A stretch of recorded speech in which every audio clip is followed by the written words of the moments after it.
욥기 38장 1절에서 18절까지 말씀 우리 같이 읽겠습니다.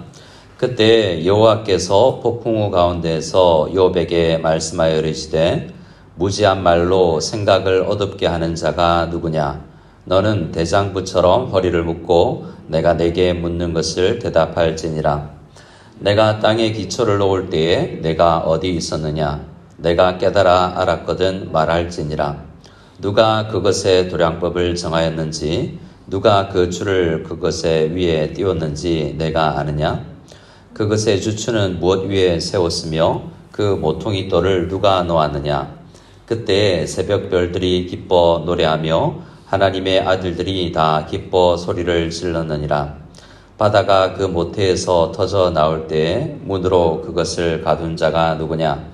그때 내가 구름으로 그 옷을 만들고 흑암으로 그 강보를 만들고 한계를 정하여 문빗장을 지르고 이르기를 내가 여기까지 오고 더 넘어가지 못하리니 내 높은 파도가 여기서 그칠지니라 하였노라. 내가 너의 날에 아침에게 명령하였느냐? 새벽에게 그 자리를 일러 주었느냐? 그것으로 땅 끝을 붙잡고 악한 자들을 그 땅에서 떨쳐버린 일이 있었느냐? 땅이 변하여 진흙이 인친 것 같이 되었고 그들은 옷같이 나타나되 악인에게는 그 빛이 차단되고 그들의 높이 든 발이 꺾이었느니라. 내가 바다의 샘에 들어갔었느냐? 깊은 물 밑으로 걸어 다녀 보았느냐? 사망의 문이 내게 나타났느냐? 사망의 그늘진 문을 내가 보았느냐? 땅의 너비를 내가 측량할 수 있느냐? 내가 그 모든 것을 다 알거든 말할지니라. 아멘. 이제 욥기 38장에서 드디어 하나님께서 우리 여호와 하나님께서 나타나셔서 욥에게 말씀하여 줍니다. 어떻게 그 모습이 나타났는지 어떤 식으로 음성이 들렸는지는 모르지만 분명히 욥은 하나님의 이 말씀을 들었습니다. 어떤 형태인지는 몰라도 그렇게 고대하고 바라던 하나님의 음성을 듣고 답을 듣게 되는 거죠. 그런데 우리가 읽으면서도 알 수 있지만 욥이 생각하고 욥이 그렇게 바랬던 응답, 고난받는 그러니까 인과응보의 원리에 따라서는 아닌 것 같은 이 고난받는 의로운 자가 고난받는 이유를 말해 주시기를 간절히 바랬는데 오늘 말씀을 보면 그에 대한 답이 없는 것 같아요. 오히려 질문을 여러 번 하고 있죠. 3절에 대답해라, 4절에 말할지니라, 그리고 18절 마지막에도 네가 다 알거든 말할지니라 라고 오히려 역질문이 들어오고 있습니다. 우리가 하나님이면 어떻게 말하면 좋을까요? 앞에 친구들도 많이 쏘아붙이듯이 말했는데 우리가 하나님이라면 욥 참 아프지, 수고가 많다, 조금만 더 버텨주면 안 되겠니? 내가 다 뜻이 있다, 뭐 이런 말만 해도 되실 텐데 왜 이렇게 마치 욥이 정말 잘못이라도 많이 한 듯이 이렇게 쏘아붙이시는 것일까라는 생각이 듭니다. 그런데 욥은 이제 38장, 39장에 1차로 하나님의 말씀을 듣고 입을 닫아버리고 나 말 안 할래요, 약간 삐지는 것 같이 되고요. 또 두 번째 설교 말씀을 거의 비슷한 말씀을 듣고 그때는 회개를 하면서 하나님이 옳습니다, 다 이해가 됩니다, 이제 나 이전에 했던 질문들 안 할게요 라고 이제 하나님 앞에 만족감을 얻게 되는 것을 보게 됩니다. 자, 어떤 말이길래 이제 욥이 점점 깨달아가는 걸까? 먼저 그때에 라고 하는데 그때는 아마 엘리후의 말이 끝났을 때이겠죠. 여호와께서 폭풍우 가운데서 나타나시는데 이 여호와는 이제 아브라함에게 나타나셔서 말씀하신 그 여호와입니다. 내가 스스로 있는 자니라. 그러니까 욥은 이스라엘 사람은 아닌 것 같은데요. 하나님은 이 언약 안에 모든 백성을 두심을 우리가 또 알 수 있습니다. 폭풍우는 우리가 다 알듯이 출애굽기나 여러 말씀들에서 하나님이 얼마나 권위 있고 위엄이 있으신 분인가를 알게 합니다. 욥에게 그런 하나님이 나타나셔서 첫 마디가 2절에 무지한 말로 생각을 어둡게 하는 자가 누구냐입니다. 학자들은 이것을 엘리후에게 한 말이다라고도 하지만 분명히 욥에게도 하는 말인 것 같습니다. 하나님 앞에서는 제 친구든 엘리후든 욥이든 다 무지해요.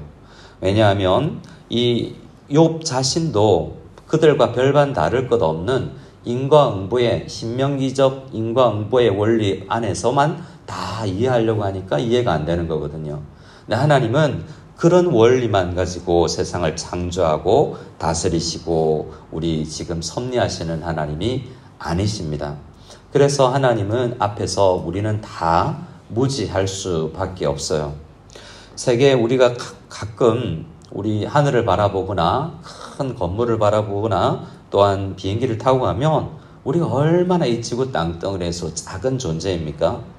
근데 허블 망원경에서 저 세상을 보아도 멀리 쏘아 올린 그 인공위성에서 우리 지구를 봐도 우리는 정말 먼지 같은 존재인데 그런 우리에게 무지한 우리에게 나타나 주시는 것만으로도 참 은혜다라는 생각을 하게 됩니다. 욥기를 보면 하나님께서 한 사람 한 사람에게 얼마나 관심이 많은지를 알 수 있죠.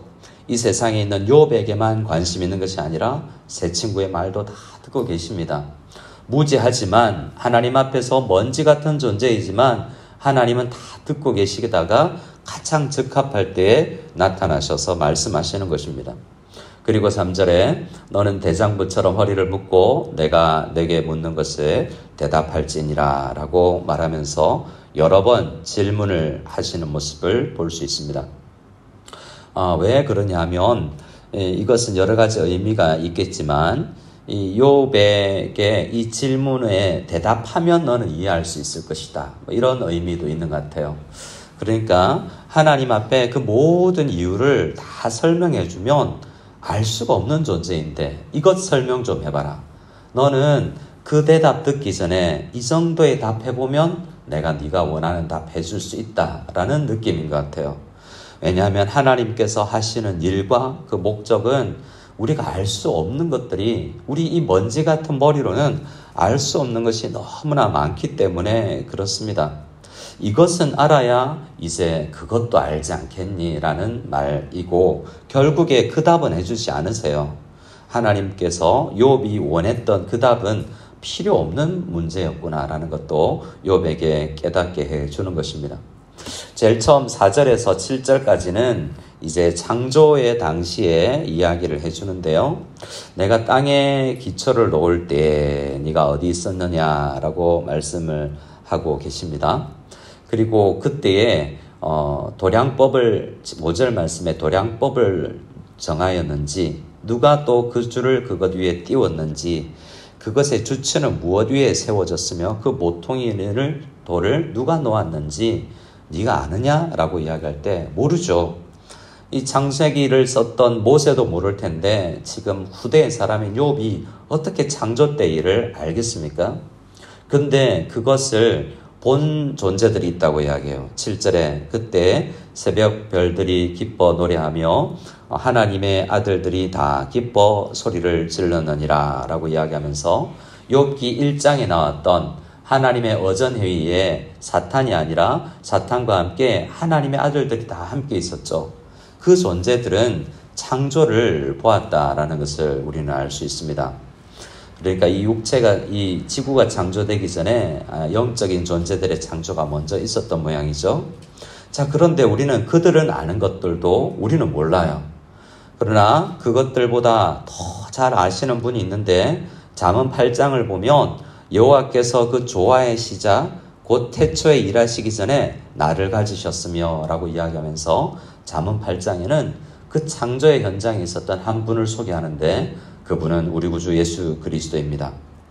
잠언 8장 23절에 만세 전부터 태초부터 땅이 생기기 전부터 내가 세움을 받았나니 라고 시작하면서 창조의 한 순간순간에 우리 주 예수 그리스도께서 삼위일체 하나님으로 함께 하셨으며 또 30절에는 내가 그 곁에서 창조자가 되어 라고 이야기합니다. 그러니까 우리는 예수님을 의지하고 하나님 앞에 나아갈 수 있고 그 하나님 예수님은 어떤 분이냐면 창조를 함께 하신 분이라는 것을 우리는 알 수 있습니다. 저 천사들도 모르는 삼위일체 하나님만의 깊은 의논도 있는 거예요.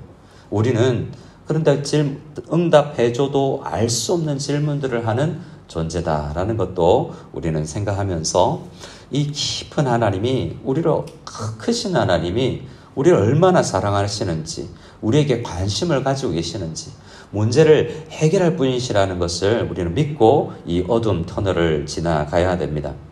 8절부터 우리 11절까지는 바다 이야기를 하면서 바다가 터져 나올 때에 정말 어려운 문제, 마치 이것이 바닷물이 터져 나올 때 그것을 흙으로 막고 강보를 만들고 문으로 막고 가두고 한계를 정하는 일이 하나님 입장에서도 굉장히 큰 일이었다라는 것처럼 이야기를 합니다.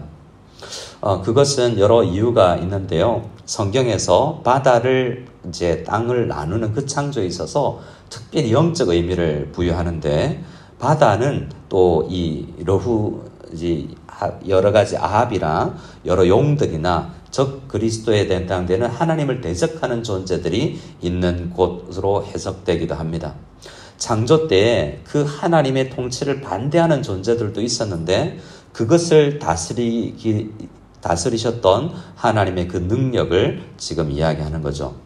그래서 나중에 욥이 깨달으면 내가 이 문제가 사탄을 통해서 왔다는 것은 모를지라도 모든 문제와 고통을 주는 그 사탄도 하나님께서 결국은 다스리시는구나 라는 것을 깨닫게 됩니다.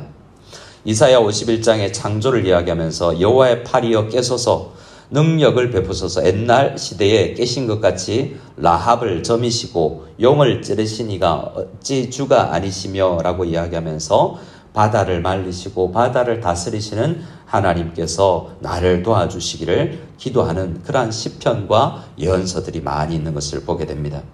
어떻습니까? 10절을 보면 10절 11절을 보면 한계를 이야기하는데요. 10절에 한계를 정하여 문빗장을 지르고, 11절에 이러기를 내가 여기까지 오고 더 넘어가지 못하리니 내 높은 파도가 여기서 그칠지니라 하였습니다.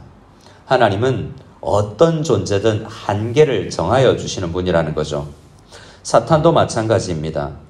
욥기 1장에서 사탄이 하나님 앞에 왔을 때 하나님은 경계를 정해주죠. 내가 그의 소유물을 다 사탄 너의 손에 맡긴다. 하지만 그의 몸에는 손대지 마라고 한계를 정해주고 여기까지라고 합니다. 욥은 알지 못하죠. 하지만 우리가 고통을 당하고 어려움을 당해도 하나님께서는 우리를 멸망시키지 않으시고 한계를 정해주셔서 우리를 하나님의 뜻 이상으로 침몰시키지 못한다라는 것을 알아야 됩니다. 욥기 2장에서도 또 하나님께서 사탄에게 이야기하되 내가 그를 내 손에 맡겨놓으라. 다만 그의 생명은 해치지 마라. 하나님은 뜻이 있으셔서 우리에게 고통을 주실 수도 있지만 한계를 정하여서 우리가 감당하지 못할 시험을 안 주시면서 그 시험을 오게 만드는 사탄도 제어하시는 분이라는 것입니다. 12절부터 쭉 15절까지의 내용은 악한 자들을, 13절에 특히 그것으로 땅 끝을 붙잡고 악한 자들을 그 땅에서 떨쳐버린 일이 있느냐라고 이야기하면서 새벽에게 아침에게 명령을 하여서 나는 악인을 떨쳐버리는 하나님이다 라고 이야기합니다. 15절에도 악인에게는 그 빛이 차단되고 라고 이야기하면서 창조의 능력은 악을 다스리시며 의인에게, 성도에게 그 악을 막아주시되 매일 아침 우리를 도와주시는 분이라는 것이죠. 이렇게 하나님께서는 창조에 대한 이야기를 쭉 해줍니다. 우리 시편 한 편을 마치면서 묵상하고 우리 함께 기도했으면 좋겠는데요. 시편 121편을 오늘 꼭 한번 읽고 여러분 묵상해 주셨으면 좋겠습니다. 시편 121편은 이렇게 시작합니다. 내가 산을 향하여 눈을 들리라. 나의 도움이 어디서 올까? 나의 도움은 천지를 지으신 여호와에게서로다 라고 이야기합니다. 많은 성도들이 창조를 생각하면서 하나님이 하시는구나, 하나님은 능력이 있으시구나, 하나님은 사탄도 이기시는구나, 하나님은 사망의 그늘 안에서도 우리를 보호하시는구나 라는 것을 믿고 천지지으신 여호와 하나님 앞에 기도하며 나아갔습니다.